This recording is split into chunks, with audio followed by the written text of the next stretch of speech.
ಎಲ್ಲರಿಗೂ ನಮ್ಮ ರಾಮನಗರ ಜಿಲ್ಲೆಯ ಎಲ್ಲ ಜನತೆಗೂ ನಮಸ್ಕಾರ. ಏನು ನಮ್ಮ ರಾಮನಗರದಲ್ಲಿ ರಾಮೋತ್ಸವ ಕಾರ್ಯಕ್ರಮ ನಮ್ಮ ಯಕ್ಪಾಲ್ ಹುಸೇನ್ ಅವರು, ನಮ್ಮ ರಾಮನಗರ ತಾಲೂಕು ಶಾಸಕರಾದ ಯಕ್ಪಾಲ್ ಹುಸೇನ್ ಅವರು ಮತ್ತು ಡಿ ಕೆ ಶಿವಕುಮಾರ್ ಅವರು ಇರ್ಬೋದು, ಸುರೇಶ್ ಅವರು ಇರ್ಬೋದು, ಇವರೆಲ್ಲರೂ ಸೇರಿ ಈ ಒಂದು ಕಾರ್ಯಕ್ರಮ ಯಶಸ್ವಿಯಾಗಿ ಮಾಡಬೇಕು ಅಂತೇಳಿ ಆಯೋಜಿಸಲಾಗಿದೆ. ಈ ಕಾರ್ಯಕ್ರಮ ರಂಗೋಲಿ ಸ್ಪರ್ಧೆ ಇರ್ಬೋದು, ಯೋಗ ಸ್ಪರ್ಧೆ ಇರ್ಬೋದು, ಮತ್ತು ಕ್ರೀಡಾ ಸ್ಪರ್ಧೆ ಇರ್ಬೋದು, ಮತ್ತು ಅವರು ರಾಮನ ಕಲ್ಯಾಣೋತ್ಸವ ಕಾರ್ಯಕ್ರಮ ಇರ್ಬೋದು, ಮತ್ತು ಮ್ಯಾರಥಾನ್ ಸ್ಪರ್ಧೆ ಇರ್ಬೋದು. ಪ್ರತಿಯೊಂದು ಕಾರ್ಯಕ್ರಮ ಸುಮಾರು ಒಂದು 15 ಕಾರ್ಯಕ್ರಮಗಳನ್ನ ನಮ್ಮ ಯಕ್ಪಾಲ್ ಹುಸೇನ್ ಸಾಹೇಬರು ಮಾಡ್ತಾಯಿದ್ದಾರೆ.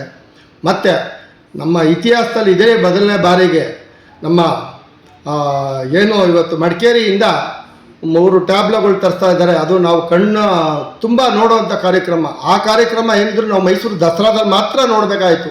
ಇವತ್ತು ರಾಮನಗರದಲ್ಲಿ ನೋಡ್ತಾ ಇದ್ದೀವಿ ಅಂದರೆ ಅದೇ ದಸರಾ ಥರದಲ್ಲಿ ಇವತ್ತು ಒಂದು ಕಾರ್ಯಕ್ರಮ ನಾವು ಮಾಡಬೇಕು ಅಂತ ನಮ್ಮ MLA ಅವರು ಹೋಗಿದ್ದಾರೆ ಅಂದರೆ ಆ ಒಂದು ದೊಡ್ಡ ಹೊರೆ ಹೊತ್ಕೊಂಡು ಇವತ್ತು ಈ ದೊಡ್ಡ ಮಟ್ಟದಲ್ಲಿ ಕಾರ್ಯಕ್ರಮ ಮಾಡ್ತಾ ಇದ್ದಾರೆ ಅಂದರೆ ನಮಗೆಲ್ಲ ತುಂಬ ಖುಷಿ ಆಗ್ತಾ ಇದೆ. ಈ ಕಾರ್ಯಕ್ರಮ ನೋಡೋಕ್ಕೆ ಕುಟುಂಬ ಸಮೇತವಾಗಿ ಎಲ್ಲರೂ ಬರಬೇಕು, ಎಲ್ಲರೂ ಬಂದು ಈ ಕಾರ್ಯಕ್ರಮ ಕಣ್ತುಂಬ್ಕೊಂಡು ನೋಡ್ಕೋಬೇಕು. ಮೊದಲನೇದಾಗಿ ಹೇಳಬೇಕು ಅಂದರೆ ಇವತ್ತು ಕಾಕಾಸುರ ಮದ್ದಿನಿ ಅಂತಂದರೆ ನಮ್ಮ ರಾಮದೇವ್ರ ಬೆಟ್ಟ ಪ್ರಸಿದ್ಧವಾದಂಥ ಸ್ಥಳ. ಆ ರಾಮನ ಒಂದು ಕಾರ್ಯಕ್ರಮನ ಜನಗಳಿಗೆ ಆಯೋಜಿಸಬೇಕು ಅಂತ ಮಾಡಿರೋ ಮೊದಲನೇ MLA ಅಂದರೆ ನಮ್ಮ ರಾಮನಗರದಲ್ಲಿ ಯಕ್ಪಾಲ್ ಹುಸೇನ್ ಅವರು ಈ ಒಂದು ಕಾರ್ಯಕ್ರಮ ಮಾಡ್ತಾ ಇದ್ದಾರೆ ಅಂದರೆ ನಮ್ಮೆಲ್ಲರಿಗೂ ತುಂಬ ಖುಷಿ ಆಗ್ತದೆ. ಯಾಕೆಂದರೆ ಒಬ್ಬ ಅಲ್ಪಸಂಖ್ಯಾತರು ಇವತ್ತು ರಾಮನಗರ ತಾಲೂಕಿನ ರಾಮನ ಪ್ರತಿಮೆನ ಅನಾವರಣ ಮಾಡಬೇಕು ಅಂತೇಳಿ ಈ ಕಾರ್ಯಕ್ರಮನ ಆಯೋಜಿಸಿದ್ದಾರೆ ಅಂದರೆ ನಮ್ಮ ಹಿಂದೂಗಳಿಗೆ ಎಲ್ಲರಿಗೂ ಖುಷಿಯಾದಂಥ ಸಂಭ್ರಮ.